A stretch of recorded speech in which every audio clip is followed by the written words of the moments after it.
Hey everybody, it's Josh Runquist here for the Heavy Debriefings YouTube channel, up for another edition of Out Today and What I Missed, this time for October 25th, 2024. And this week is the biggest week we've ever had. I have a monstrous, staggering, behemoth list of 30 albums I'm covering this week. 14 that dropped today, 16 I've missed along the way. Absolutely no more time to dilly-dally. Let's do this. First up, we have Athena 19 with Everflow Part 1, Frames of Humanity. This is the return album of the band formerly known as Athena, and they've gone through a lot of changes in the past, present, and hopefully not more in the future because the original debut lineup is on this album, and it's so fantastic to see.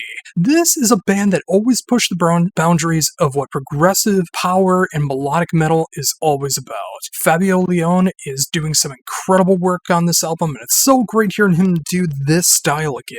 If you've never checked out the band before, which is entirely possible, it's been over 2 decades since the last album, this is very reminiscent of the band's previous work, but it's also updated just enough because the band has had some other offshoots like Labyrinth, Angra, Vision Divide, and other bands as well. Just that perfect blend of all of that combined. It's so great to see the band back, and the more that you hear this album, the more it's going to click with you. If you dig this style, this album is for you. Next up, we have Cassandra's Crossing with Garden of Earthly Delights. This is a debut album from a collaboration between Cassandra Crossing and George Lynch, and this is quite the trip. It hits so many different levels of hard rock, heavy metal, occasional AOR, and I almost kind of hear some power metal going on here as well. It feels like a mix of Lynch Mob, Hailstorm, and some of the heaviest aspects of the genres of metal, AOR, rock, all of that good stuff. It's quite the accomplishment. It's the kind of album that you might have to sit down and put it on to see if it's for you because, especially if you're checking out my reviews, this may not be for you. But this is a collaboration that I think is worth your time. It's a very pleasant surprise, and if you love that throwback but also modernized sound, I think you're going to find something to really appreciate about this one.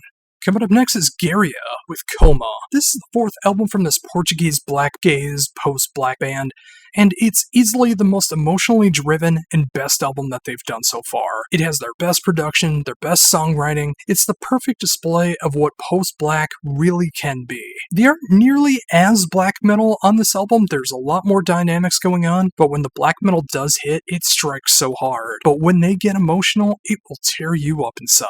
It's everything that you should love about the genre if you do love it, and if you've never checked it out before, this is a perfect album to check out to see if the genre might be for you. And you really should give it a shot. You might find it's one of your favorite albums of the year. Next up, we have Gyan with Anomalous, Abstractigate, Infinite Demis. I'm sorry if I got that wrong, but what you should know is this is progressive tech death all about the kaijus in the Godzilla universe. What else could you possibly want? The music feels like a soundtrack to all the destruction when the kaijus fight each other and destroy the Japanese cities around them. It's just a perfect soundtrack to all of that. The production is brutal yet clear and also quite raw.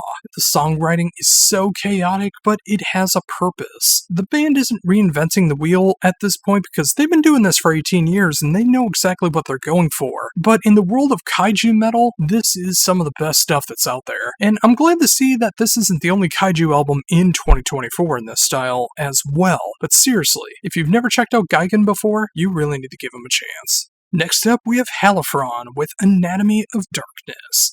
And this is the sophomore album from this band from the Netherlands that's really keeping the spirit of dark, evil symphonic metal alive. It gets as heavy and as evil as bands like Dimmu Borgir and Cradle of Filth, but they also have a sophistication to them, a very grandiose feel, kind of like the likes of Keep of Kelsian and even the Prometheus era of Emperor. This album feels like it was made in 1999 and remixed and remastered for 2024.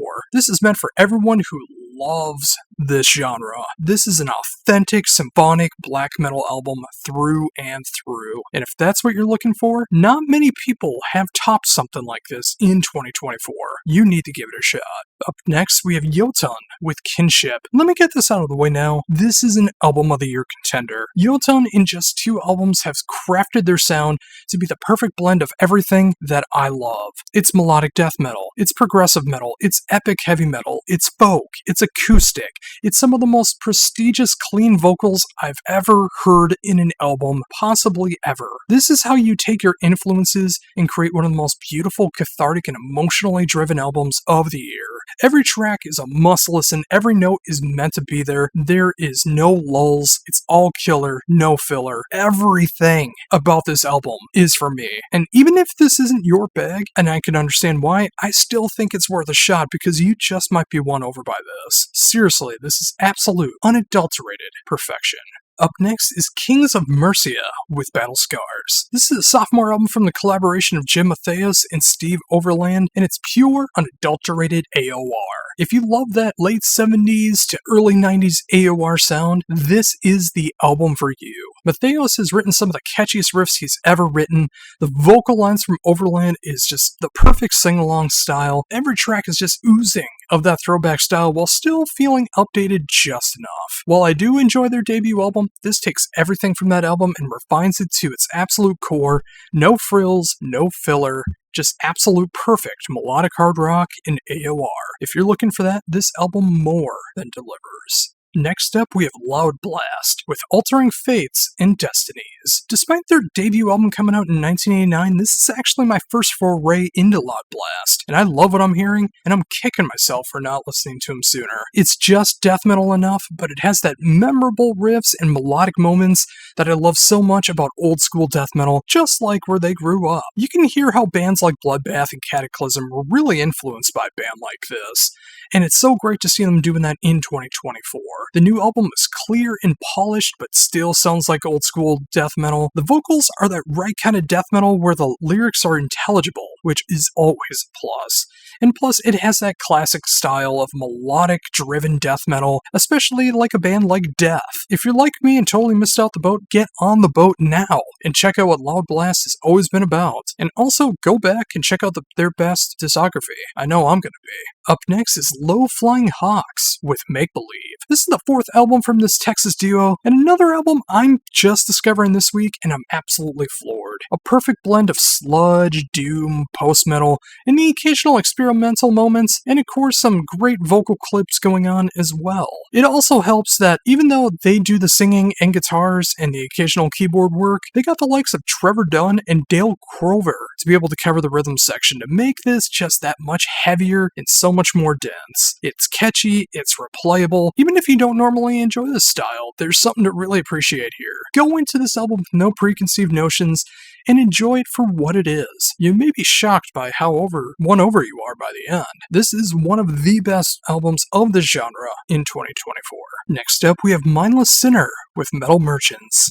Even though the band's been around for 42 years, this is only the band's fifth album, and you would expect over time that maybe they would drop off in quality. I mean, that's just something that could happen after 4 decades, right? Well, that is certainly not the case here. This is an absolutely solid piece of classic heavy metal done in 2024. If you want the heavier end of the genre, this album's for you. If you want the more dynamic stuff, that is going on here too. And if you want the more memorable, melodic, and almost AOR moments, that's going on as well. The production is clear and enjoyable. It's a modern throwback in all the best ways. It shows off the classic era of the band, but it also brings things up into 2024. It's great to see the spirit of the band alive and well. Just give it a spin and you'll understand why. Next up, we have One Morning Left with Neon Inferno. This is an absolute bonkers combination in the way it sounds on paper, but it works so perfectly. The band's fifth album is the best style of this music I've heard.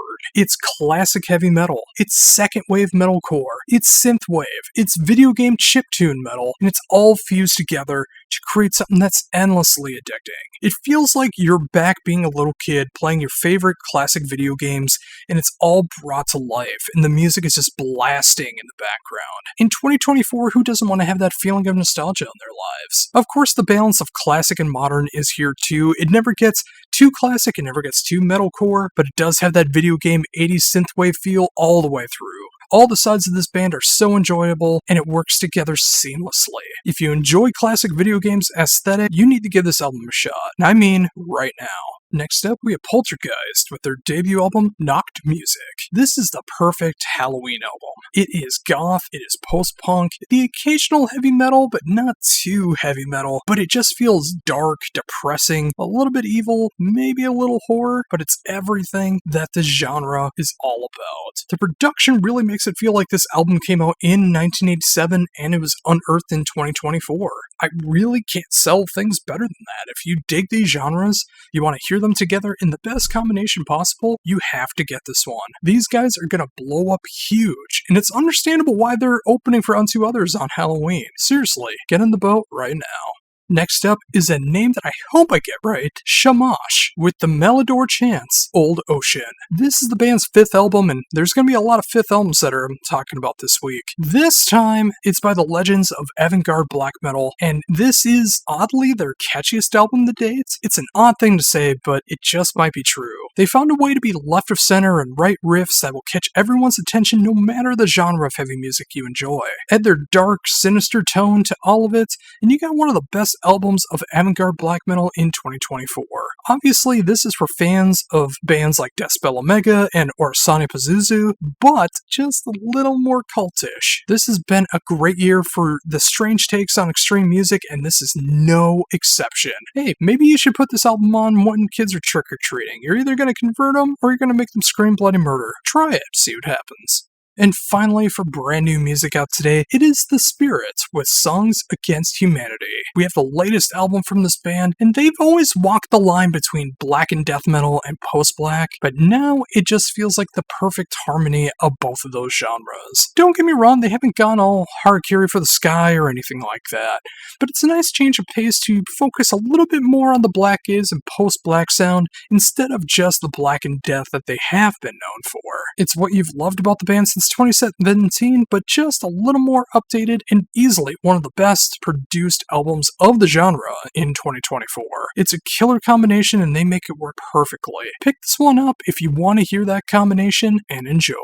And now for everything I've missed, including the brand new album from the band Breaths, with their self-titled album. This album is all about dynamics. It is post-metal, it is blackened, it is doom-gaze, it's alternative rock, and so much more. This is an album that really expands what is possible to be like a rubber band, to be able to expand and then be able to snap back into what the band is all about. It hits so close to those extremes, but it's also quite soothing at the same time. You don't find an album like this all the time, and if you find one like this, you really should give it a shot. If you do enjoy what I described, I think it's more than worth your time, and it might be exactly what you're looking for.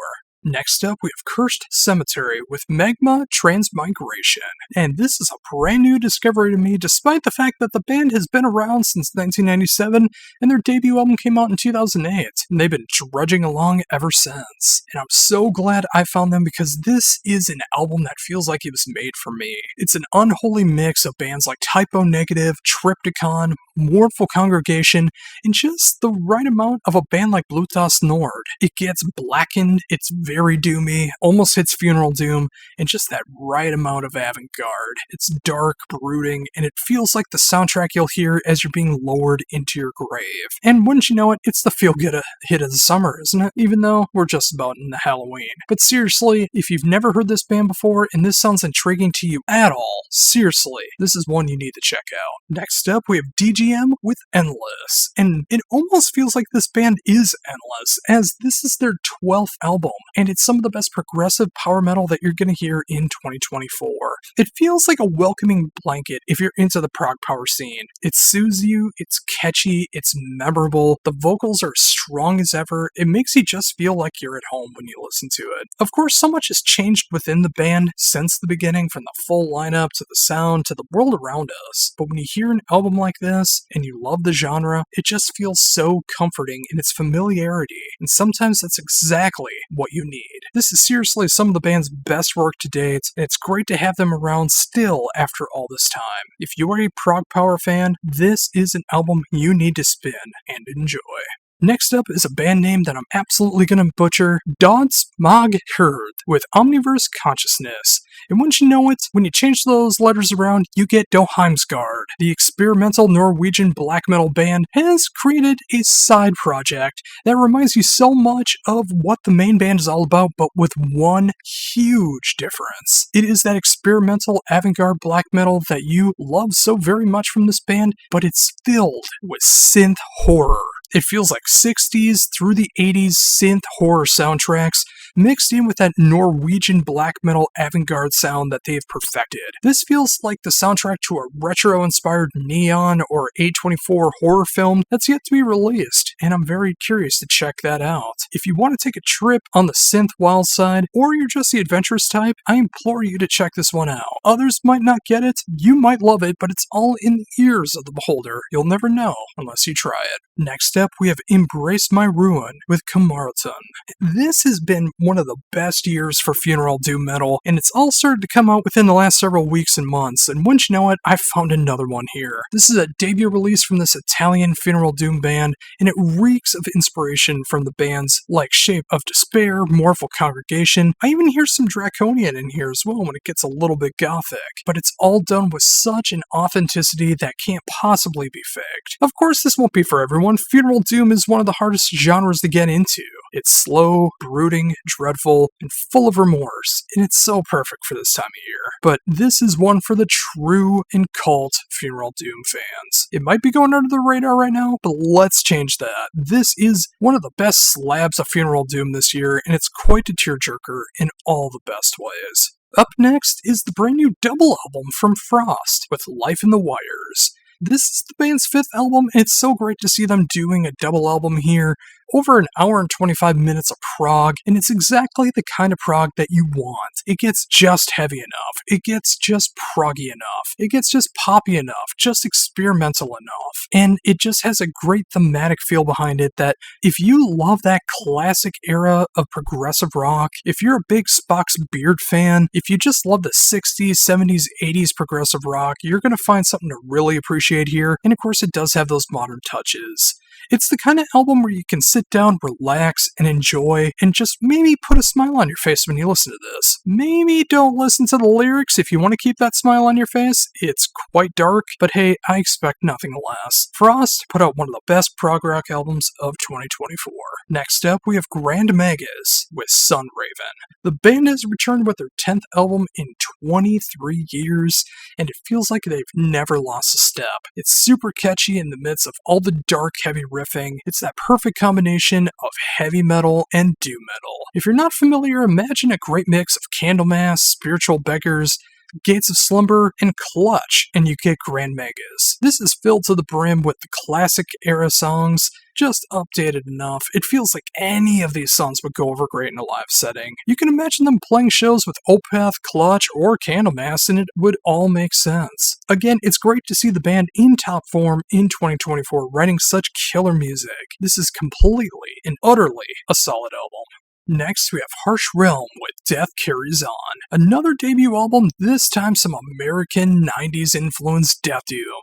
It feels just like the likes of Autopsy and Incantation, just enough modern influences, and when it's not pummeling you with that absolutely brutal early day death doom sound, there's some breathing room that really has some nice atmospheric interludes. The album's just a little shy of 34 minutes, but it's the perfect length to get pummeled, leave you enough to build yourself back up, and leave you wanting more before you got pummeled again.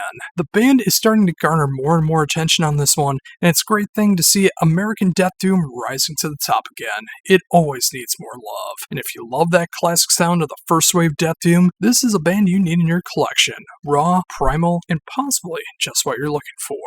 Next, we have Mother of Graves with the Periact of Absence. Sometimes you just hear an album and you think to yourself, Album of the Year contender. Yes, the sophomore album from this band is the perfect blend of melodeath, old school death metal, and doom metal. It's Edge of Sanity, Swallow the Sun, Paradise Lost, Catatonia, and even Raptured, all made into one gloomy ball that is just meant for me. It feels like it hits that death metal elements, but it's so layered in gothic doom and melodeath. It's just perfection. It's the perfect balance of all of it combined, and I can't get enough. It's perfect for the 90s Peaceville 3 fans.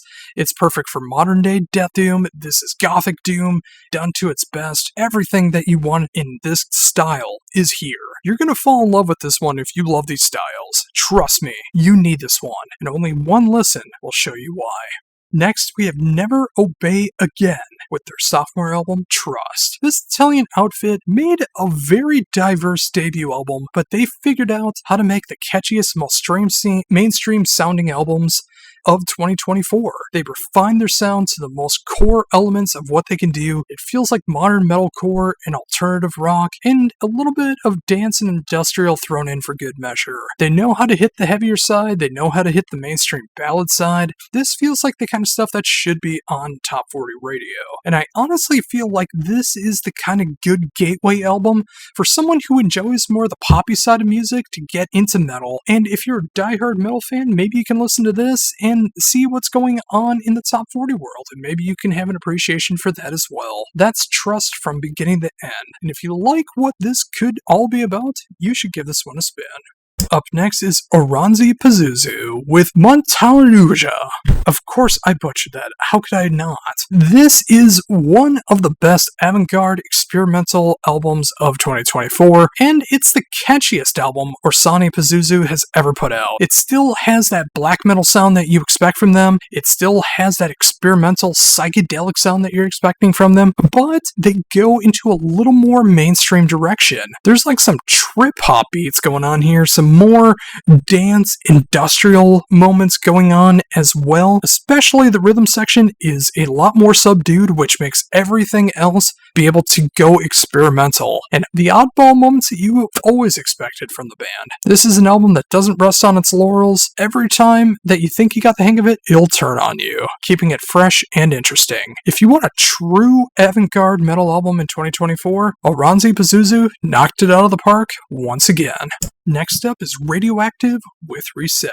This is some more AOR for you, and especially from this band who has put out their 6th album since 2001, it's some of the most inspired 80s AOR that you're going to hear. Every song is filled with great catchy hooks, sing-along choruses, and those guitar solos that you can only hear in AOR that are so memorable. It's a modern throwback, it's a feel-good album that reminds you of those times where things were a little more fun and things were a little bit brighter. Like the title suggests, we could all use a reset once in a while, and this is a great palate cleanser exactly for that, especially with the world that we live in 2024. Put this one on for a great relaxing time that will hopefully put a smile on your face, maybe think of times that are a little bit better, and hopefully have that reset so we can have a better future.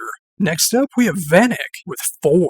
Vank returns with the 6th album in the catalog, and it's some of the best music they've put out to date. That perfect blend of horror punk, metal, thrash, and of course those horror themes that just fit so perfectly no matter the genre.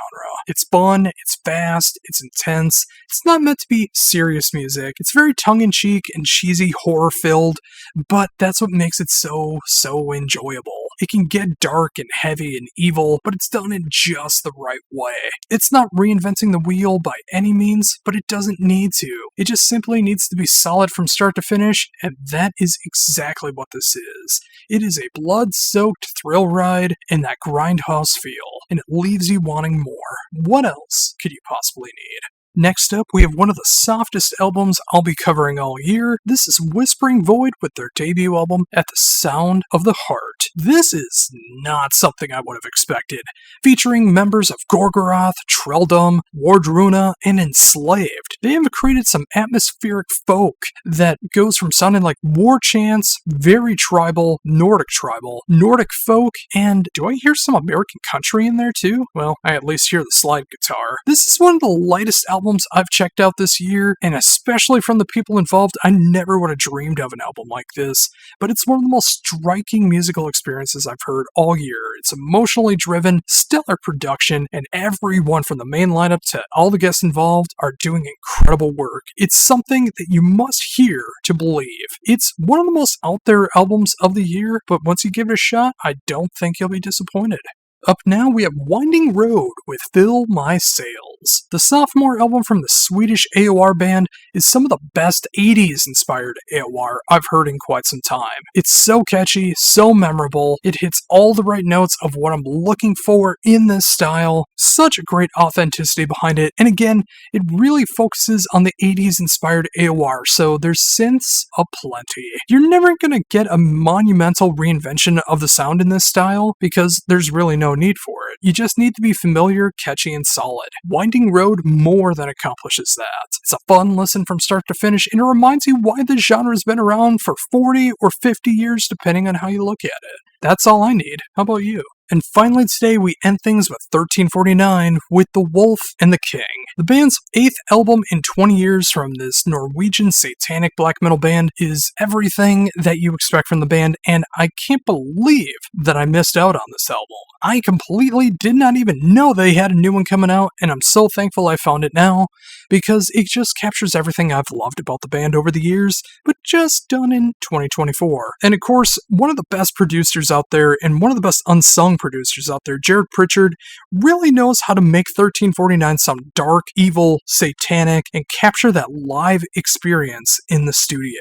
Again, Frost and company do everything that 1349 has done over the past 8 albums, but just updated enough for 2024, and I wouldn't want them to do anything else. 1349 needs to sound like the band, and they've more than accomplished that. And oofta!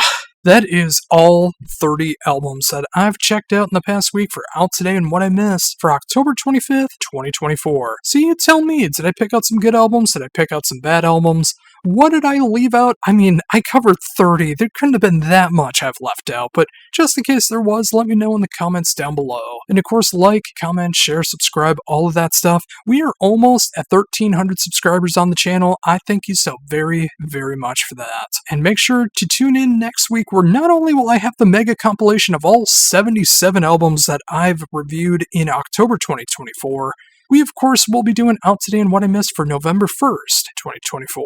But until then, for the Heavy Debriefings YouTube channel, this is Josh Runquist saying, embrace the skullet.